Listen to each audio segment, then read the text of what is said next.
After 1 week na hindi natin ginamit yung Honda Click, ito ngayon lang ulit natin mapapay-start. Kakabalik ko lang ng Manila eh. 1 week natin siyang natenga dito.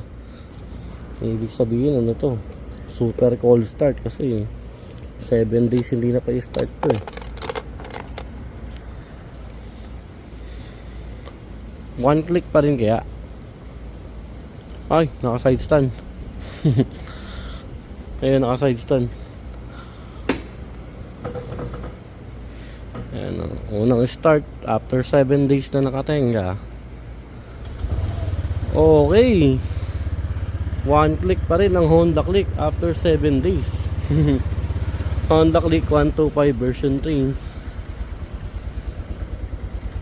Namiss ko tong service ko na to.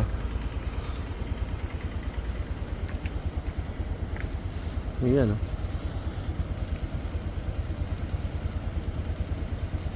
Naka mini driving light na tayo eh.